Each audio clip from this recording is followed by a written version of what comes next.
already headed up there a while ago. All right. And we'll shift towards teaching. I'm excited. I'm going to grab my notes because I think they're helpful, although I don't think I necessarily need them. I think it's, probably for your sake, you probably want me to have them. So let's see.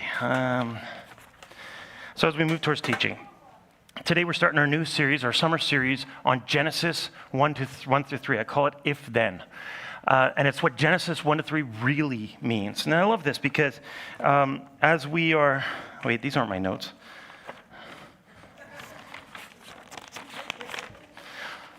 I'll use them anyways. Okay. What Genesis 1 to 3 tells us is not what we tend to get stuck on. How many times when you open up Genesis do we find ourselves getting into a conversation about evolution versus creation? How many times does it go there? Let's just try this for a show of hands. How many times have you gotten a conversation about Genesis 1 through 3? Half the time. Put your hands up if half your conversations in Genesis 1 to 3 are about evolution and creation, the mechanism of creation.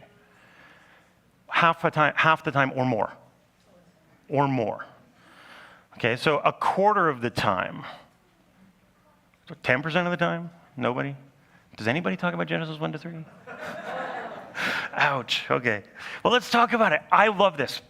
And growing up, not growing up in church, but then coming to church, the only sermons I ever heard was about the problems with Australopithecus and pit-down man and Homo canadensis or whatever, and it was a critique of anthropology rather than a biblical text. And so today we're actually just going to go to the text and let the text talk to us. Now, if you're a biblical scholar, you know that this, or if you're an aspiring theologian, you know that the term for letting the Bible talk to you is called exegesis. It's where you suspend what you think and you listen for what the text is trying to say and you try to work that out. And if you're not very good at it, you engage what they call eisegesis, where you try to put a meaning onto the Bible. So you come to the Bible with this presupposition that drinking is bad. And so you look for Bible verses that back up your assumption and your pre-assumed idea, and you read into the Bible that drinking is bad, or that women can't be prophets, or that men are sexist, or that the church is mean, or your assumptions get affirmed by the lens through which you read the Bible. That's eisegesis. We're going to engage in group exegesis today. You guys ready for this? This is going to be amazing. You're going to love this. We're going to start at the beginning. In the beginning, God created the heavens and the earth. Now, the Hebrew doesn't really read that way, but that's okay. We'll get there. All of Genesis 1 hinges on the first two verses. And the earth was without form and void, and darkness was over the face of the deep, and the Spirit of God was hovering over the face of the waters. So when you read this, these first two verses, it almost feels like a preamble. You don't even pay attention to it. We kind of jump into the next ones. Day 1, day 2, day 3, day 4, right? We get excited. Except, did you know that all of Genesis 1 hinges on 3 words here? It's 3 words in Hebrew, it's 4 words in English. Did you know that?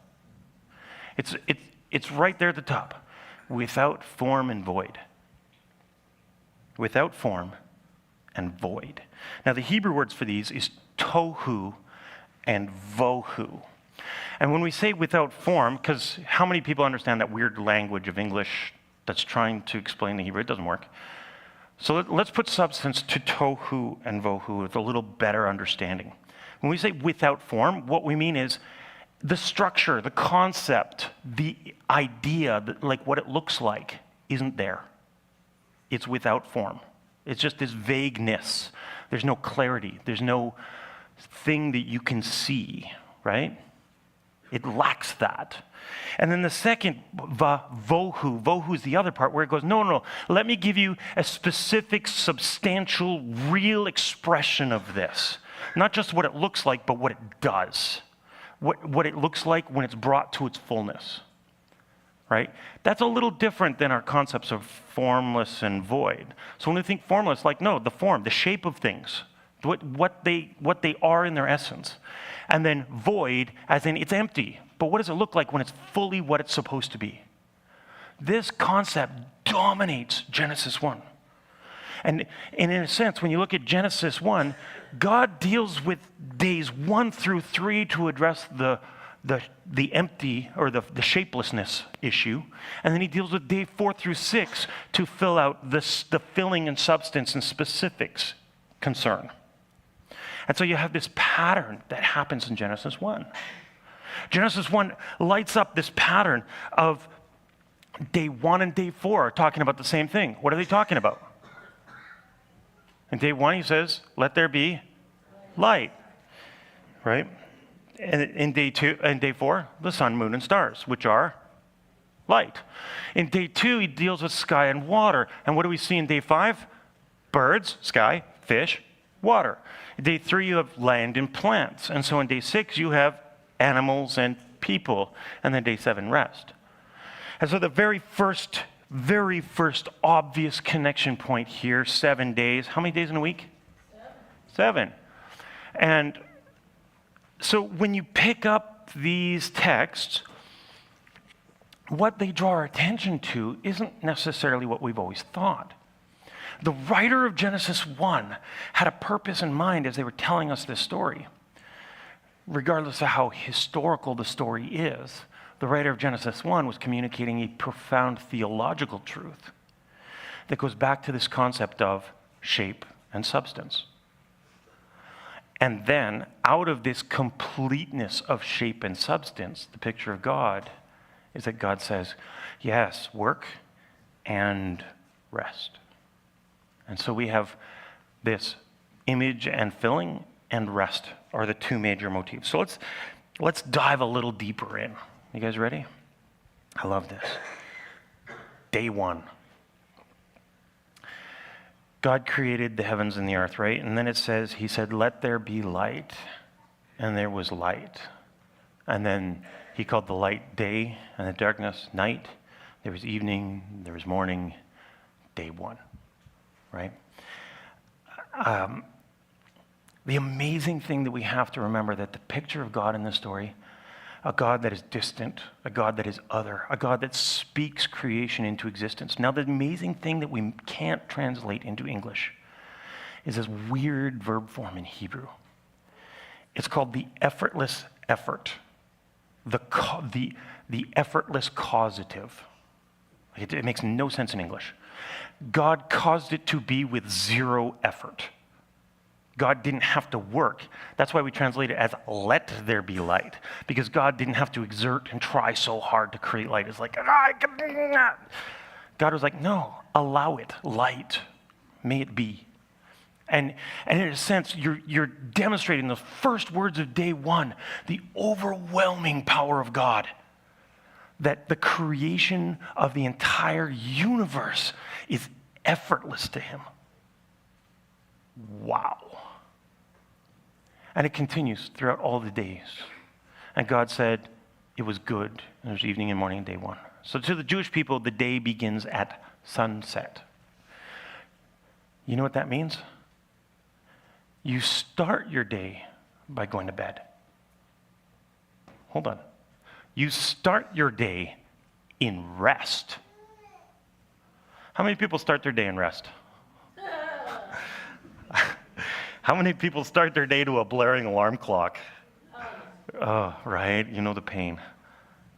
See, in God's hands, he flips the script. He goes, I want you to start your day in rest. I want you to go to bed and let me get to work on your day. And while you sleep for 8 to 10 hours, depending on how much of a parent and workaholic you are, for 8 to 10 hours, you rest while God's at work. And when you wake up in the morning, Jewish tradition is you wake up and you say, God, I have been resting while you've been at work. Help me to see where you've been at work and join it for the rest of the day. You come in halfway through the show, people. That's God's plan. Do you think your day is about your effort when your day starts with you going to bed? God, hey, new day, time to get some sleep, to rest before I work. I think that's very fitting, very beautiful. So that's day 1. Already the pattern starts to establish. And so he creates sun. He creates day, light, and dark. Just the shape of it. Now the substance comes on day 4. Day 2, he says, let us create an expanse of water. Like create air and water. We're going to separate them. And this goes back to an old view on the Bible, or old view on science. It's actually called proto-science. It's the earliest understanding. And I'll give you a very specific example. We call it the phenomenological approach. It's a super huge word for nerdy people. But I'm going to give you an example of what the phenomenological approach is. When my oldest daughter was 5 years old, we were laying in a field in BC, in a little park, and we were looking up, and we were surrounded by trees. I was like, wow, it's just beautiful, like looking at the clouds drift by. And I'm like, look at that, isn't it amazing? I'm talking about the water vapors and the trees and photosynthesis. I'm like, look how tall the trees are. They're reaching up into the heavens. And she goes, no, the trees are holding the sky up. And I'm like, no, that's stupid. But I didn't say that. I internalized that. I went, yeah, the trees are holding up the sky. She goes, yeah, they're just pushing them up.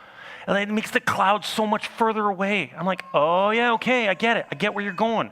You're trying to explain what you see by what you do understand. So I said, so what, honey, why is the sky blue? I want to ask you. Now, I know scientifically it's called Rayleigh scattering, but it's what happens when light lenses through the atmosphere and it diffracts. So that's why sunsets are redder and the sky is blue and it's more purple towards the top because there's less scattered light. So I get it in my head. My daughter goes, oh, that's water, Dad. I'm like, there's water? She's like, yeah, just like the river, except it's like further away, so the blue's not as visible. I was like, oh, okay. So congratulations, you now understand the phenomenological approach. I'm trying to explain it based on what I understand. You understand water's blue, so that blue stuff up there must be water as well. But it's just far away, separated by an expanse of air. That's what we're reading when we look at Genesis 1. Or at least that's how the writer understood it. They were trying to explain the world based on what they did understand. And so in day 2, he creates this expanse of air with waters above and waters below. And he says, it's good. Moves on to day 3, right? What do we see in day 3? Let dry ground appear. And let plants appear on dry ground. All the waters gather into one space. And then day 4, he comes back to day 1. Different though. We just finished the tohu. He creates land and plants. The concept of land and life in day 3. In day 2, airs and waters. Day 1, light and dark. Contrast. In and out. Light and dark. Awake and asleep. The rhythms of life. And yet in day 4, he now says, okay, we have to put substance. We have to put substance to the form. And so light gets a very specific context. Sun, moon, and stars, right? So the greater light to rule the day and the lesser light to rule the night. And then he continues through. So in day 4, and again, we're just looking at the text. We're not explaining much of anything. We're just looking at what the text is telling us. Day 4 is the particular, like the specificness, the function of light, where light functions best. So when we get to day 2, right, which is airs and waters, what is the particular expression of air and water in life, in substance? Into day 5, birds and fish. Birds are of the air and fish are of the water. Well, it seems kind of weird, but I get it. You know, fish swim in water, birds move through air. That's their thing. So that was the connection. And so in Genesis, we almost see a poetic structure at work here, don't we?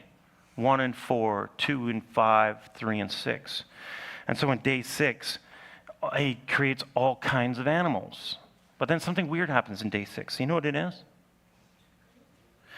Days 1 through 5, he said it was good. But in day 6, he does something very different. God says, let us create man in our own image. In the image of God, he created them. Male and female, he created them.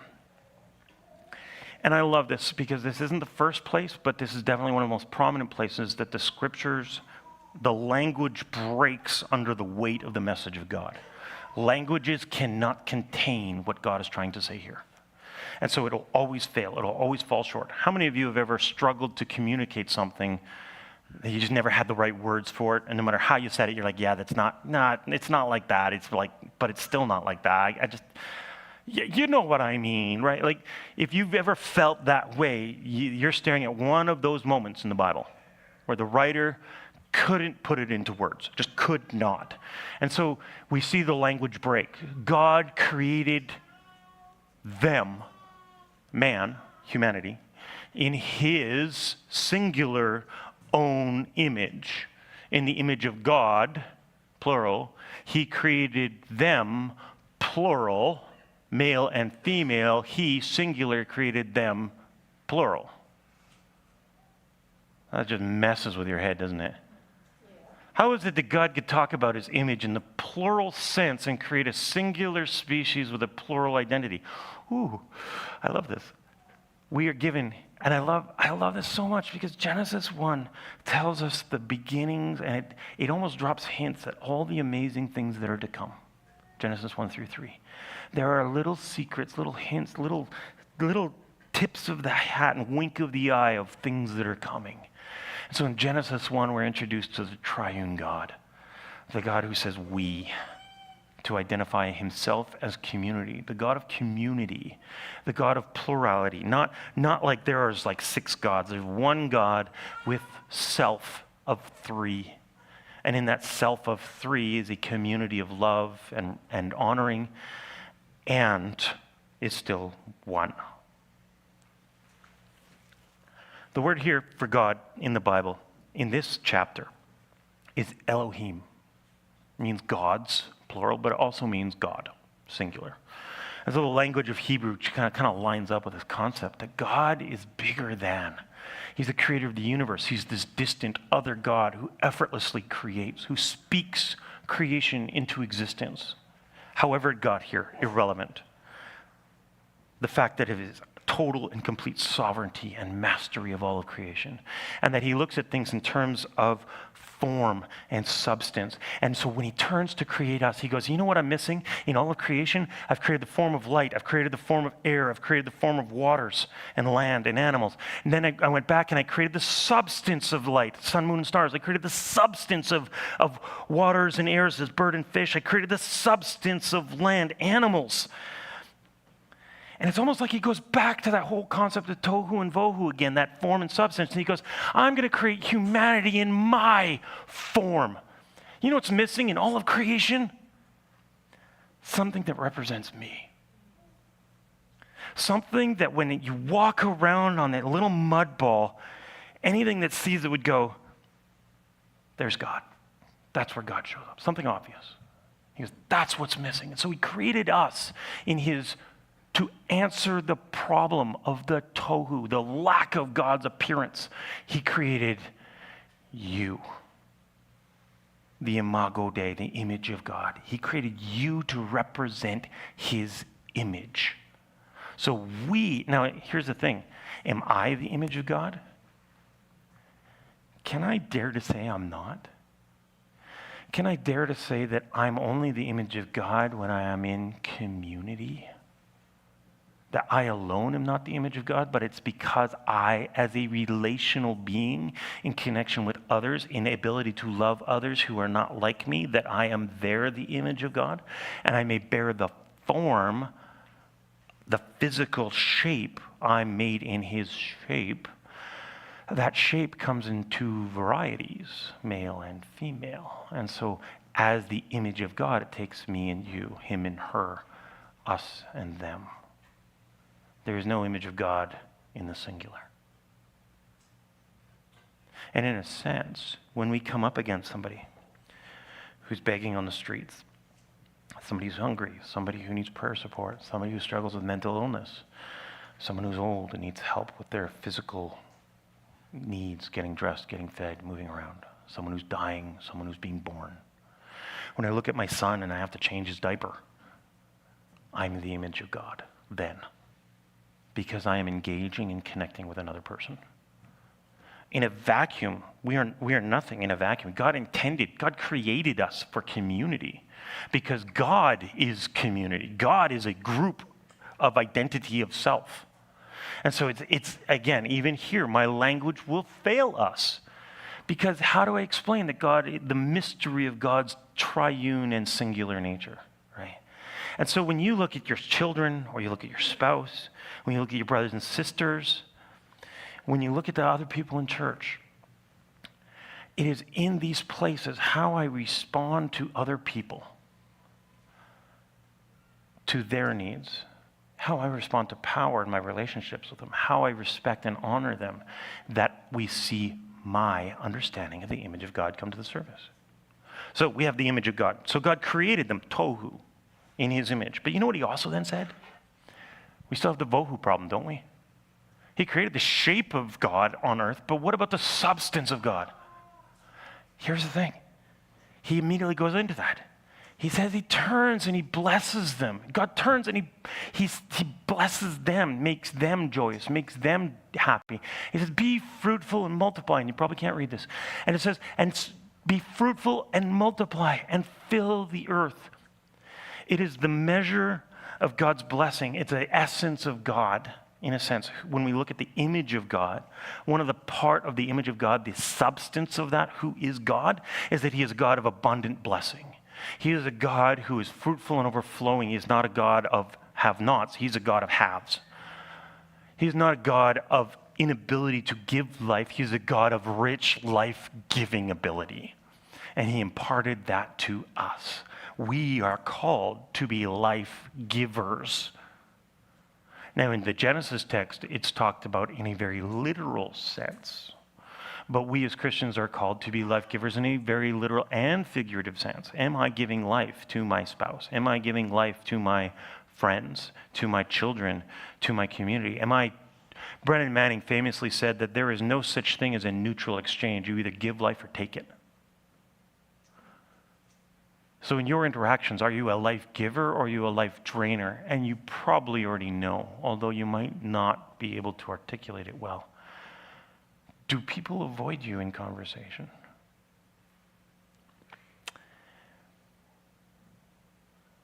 When you have a conversation with people, how much of the conversation is your words?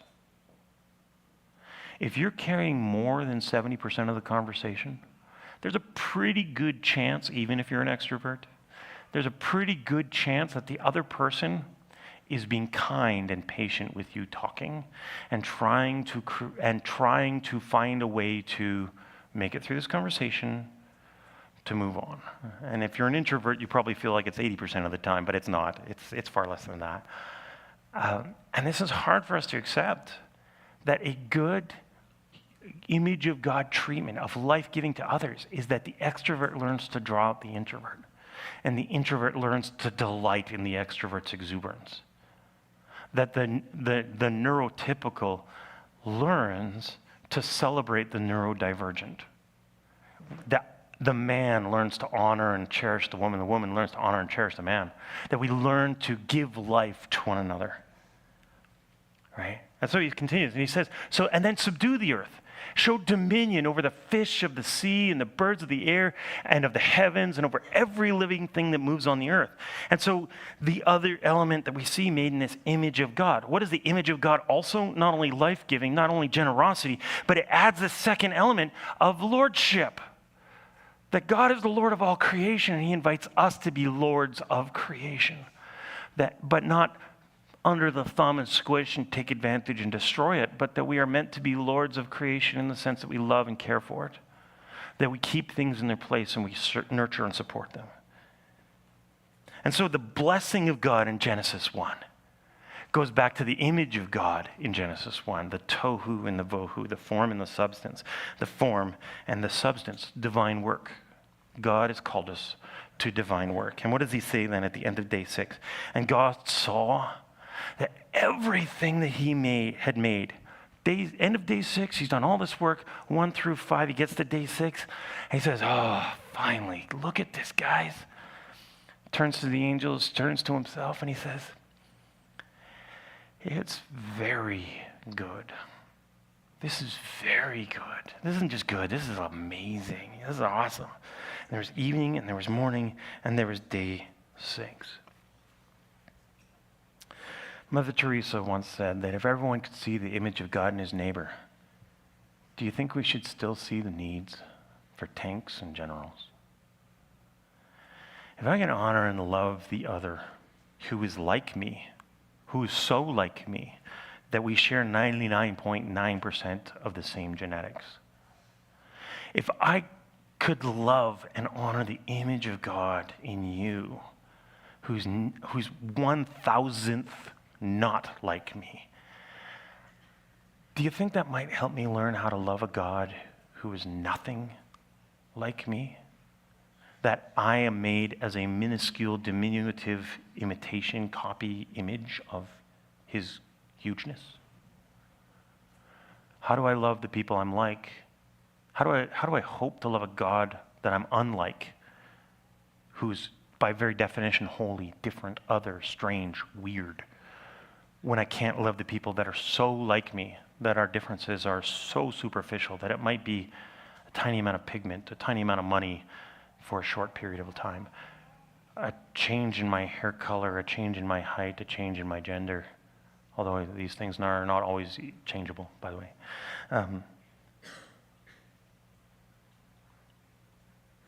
I think if we could genuinely see the image of God in the other, we would learn to start regarding other people and our connection to them and our need to connect with them as part of our createdness, and that we would not fight, we would not be at odds with one another. And so what we already see in Genesis 1, in the creation of the universe, we see God's final design. Even before the garden, we see the purpose of connectedness, of God's identity of community, and God's purpose in us being a people of connectedness and faith. And not just connection to one another, because you can get that. Mutual admiration clubs, groups like Mensa, they're like, yay, we're smart, congratulations us, because we were born smart. You had no control over that. It was like congratulating yourself for having a belly button. That's just absurd. But people whose connection to one another are based on a celebration of who God is in their midst. I see God's image in you. And because I see God's image in you, I can honor you. And because I'm honoring you, I can honor God. I see God through those around me. And in doing that, I can be more patient. I can be more loving. I can be more respectful. And this is where I get to my shameless plug. There is no greater place for you to grow in community, in self-knowledge, and in relationships than in life groups. Some are taking a break for the summer, some are continuing through. We have a couple new life groups starting in the fall, but if you're interested in a life group, I encourage you to sign up. Put it on your map today. Like, I'm going to commit to joining a life group in the fall, or I'm going to commit to connecting with other people. If you're a life group leader, we have over 10 life group leaders, but if you're a life group leader, I want to invite you into the uncomfortable, challenging space of inviting people to your life group. Invite someone personally who you know is not connected. And if you are in a life group already, don't take the invitation. Say, I've already got a group, thank you. But if you're not in a life group, you're probably missing out. The most foundational growth moments in my life have come from life groups. And theological education aside, it has always been in places where I've rubbed shoulders with another person who's struggled and overcome, that I've found the ability to struggle and overcome. Even this year, even last year, it is those relational spaces that I discover my image of God, and where my image of God is broken and needs restoration. So, that's a lot out of Genesis 1, isn't it? Now, that is absolutely zero to do with the mechanism of creation and everything to do with the purpose behind creation. Why did he make things? That we might know ourselves and know him, that we might have a world through which we can express him too. Yeah, my kid, it's natural for children to express how they feel and what they think. This is from my Ginger. She made them this morning. Apparently she loves mom more than me because it's mom and her. No, I'm just kidding. She does them both. She does it for mom and dad. But we are meant to delight in relationship. And we are called Homo sapiens, thinking man. But you know what I'm really going to suggest? And we're going to see this in Genesis 2 next week. We are not Homo sapiens. We are not thinking people. We are worshiping people. We are designed for worship. We are designed to encounter the image of God and make sense of our relationship with God through our relationship with others. We are Homo liturgicus, not Homo sapien. We are a worshiping people because you will worship something with your life, whether it's yourself or your marriage or your job or your values or something. You will always find yourself worshiping at the altar of something. So the only question is, how do you do worship to God? And so next week we're going to talk in Genesis 2, we're going to talk about why God hates idols, why God doesn't like idolatry, and why God never gave us an image. When you look at the Ark of the Covenant, it's this mobile temple with 2 guardian angels that are meant to guard the presence of God. And look, where's your God? There's no idol in the middle. And the Phoenicians had it. They had an ark. They had an angel on each side, and they had the image of Dagon in the middle. Right? The Egyptians had that. The sun god, Ra, would sit with the falcon head and the sun over him with his guardian beasts on the side. Osiris and Set and Imhotep, they all had their gods on their altars with the angels on the side. And God has an altar with no God on it. Why? That's next week, Genesis 2. A little teaser.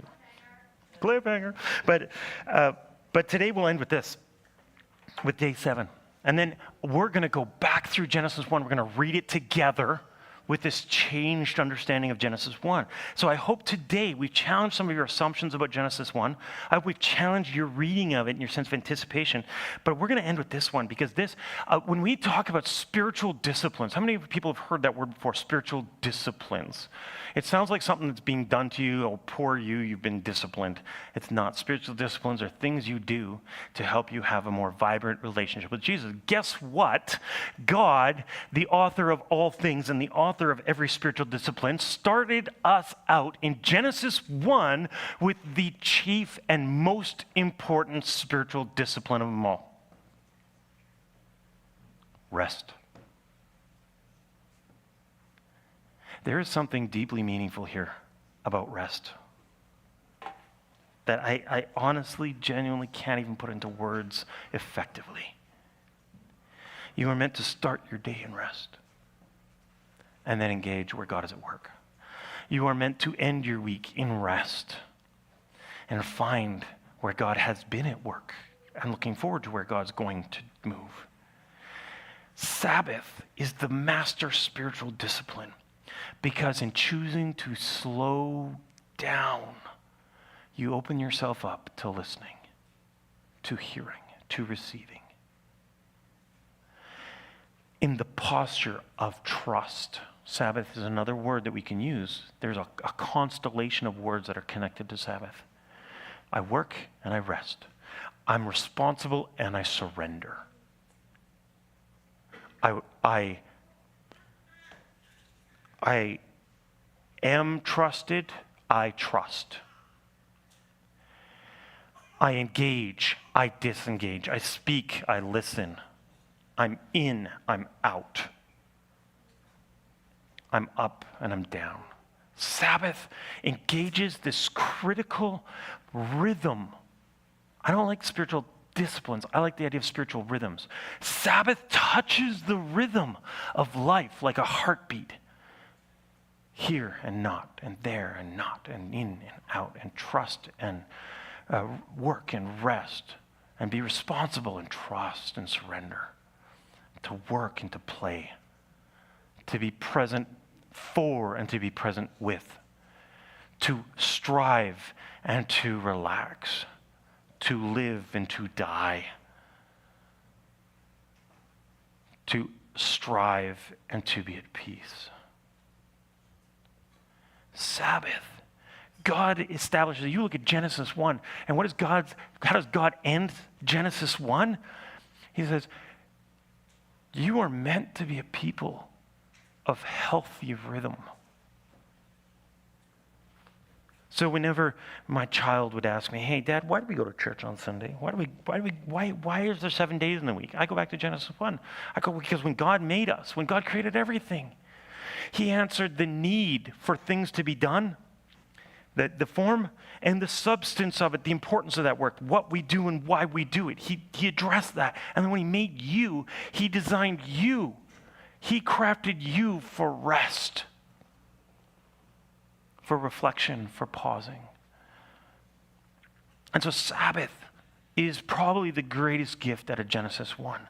That when we rest, God, who needed not rest, who took no effort to create everything, this God, the distant, holy, transcendent other, the God who speaks all things into being, is the God who showed us what rest looks like. And then he says, come and join me in rest. And so if you feel weary and burdened, burnt out, pushed hard, working hard, Genesis 1 tells you to come and find your belonging, find your community, find your connection. Walk into what it means to be made in his image. Into deeper relationships, into deeper connections. And then the second part of that is come and rest. Lay down your burdens. And so when Jesus is talking out of Matthew 11, "Come to me, all you who are weary and burdened, and I will give you rest." Jesus is coming us back to this place of Sabbath. He's drawing us all the way back to the beginning, where the God has says, "I see the problem with the world. I'm not represented here." And sometimes the best way you can represent God is not by your efforts, but by where you willingly take your hand off of effort and enter into a place of gentle, loving presence. Just being present rather than fixing or doing. And you know, as a man, I really wrestle with that sometimes. What we celebrate is what we become. If we celebrate God, we become more like him. We tend, by a secret law, says A.W. Tozer, of the soul, to move towards our mental image of God. And so when you think about God, is God singular in your mind? Is he this thing that I'm made in the image of? Because that will isolate you from others. But if you understand that the image of God is meant to be a communal term, it's meant to be us in it as a togetherness, you will find yourself moving towards community. You will find yourself, when you're struggling, to engage rather than to disengage with people. That you will rest from your own wisdom and trust others. You'll rest from your own insight. You'll rest from your own efforts. So let's go back. We'll close with reading Genesis 1. And if you've found something new as an aha or a wow out of this, and next week I guarantee there's going to be a lot more, but if something has really grabbed you out of this, I want you to take this and talk to somebody about it after the service. Let's read. "In the beginning, God created the heavens and the earth was without form and void, and the darkness was over the face of the deep. And the Spirit of God was hovering over the face of the waters. And God said, 'Let there be light.' And there was light. And God saw the light was good, and God separated the light from the darkness. And God called the light day, and the darkness he called night. And there was evening, and there was morning, the first day. And God said, 'Let there be an expanse in the midst of the waters, and let it separate the waters from the waters, blue from blue.' And God made the expanse and separated the waters that were under the expanse from the waters that were above the expanse, and it was so. And God called the expanse heaven. And there was evening, and there was morning, the second day. And God saw that the waters under the heavens be gathered together into one place, and let dry ground appear. And it was so. And God called the dry land earth. And the waters that gathered together, he called seas. And God saw that it was good. And God said, 'Let the earth sprout vegetation, plants yielding seed and fruit, trees bearing fruit in which is their seed, each according to its kind.'" The Greek word, or the Hebrew word, is mishpat, justice, intent, design on the earth. And it was so. And the earth brought forth vegetation, plants yielding seed according to their kinds, and trees bearing fruit in which is their seed, each according to its design, its kind. And God said, "This is good." And there was evening and there was morning the third day. And God said, let there be lights. Day 4, day 1. Let there be lights in the heavens to separate the day from the night. And let them be for signs and for seasons and for days and for years. And let them be lights in the expanse of the heavens to give light upon the earth as well. And God made the 2 great lights, the greater light to rule the day and the lesser light to rule the night, and the stars. And God set them in the expanse of the heavens to give light on the earth, to rule over the day and over the night, to separate light from darkness. And God saw that it was good. And there was evening and there was morning, the 4th day. And God said, let the waters swarm with swarmings of living creatures, and let birds fly above the earth, above the expanse of the heavens. So God created the sea creatures and every living thing that moves, with which the waters swarm according to their kind, and every winged bird according to their kind. And God saw that it was good. And God blessed them, saying, be fruitful and multiply and fill the waters and the seas, and let the birds multiply on the earth. And there was evening and there was morning the 5th day. And God said, let the earth bring forth living creatures, each according to their kind, livestock and creeping things and beasts of the earth according to their kind. And it was so. And God made the beasts of the earth according to their kind, and the livestock according to their kind, and everything that creeps on the ground according to its kind. And God said, it was good. Then God breaks the poem. Let us make man in our image, after our likeness. And let them have dominion over the fish of the sea and the birds of the heavens and the livestock and over all the earth and every creeping thing that creeps on the earth. And so God created man in his own image. In the image of God, he created them, him. Male and female, he created them. And God blessed them. And God said, be fruitful and multiply and fill the earth and subdue it. Bring it under lordship. Have dominion over the fish of the sea and the birds of the heavens and over every living thing that moves on the earth. There is nothing beyond his lordship. And God said, behold, I have given you every plant yielding seeds that are on the face of the earth, and every tree with seed of its fruits, you shall have them for food. And to every beast of the earth and every bird of the heavens and to everything that creeps on the earth, everything that has the breath of life, I have given every green plant for food. And it was so. And God saw that everything that he was good, that he had made, and behold, it was very good. And there was evening and there was morning the 6th day. And my slide is missing the last one, of course,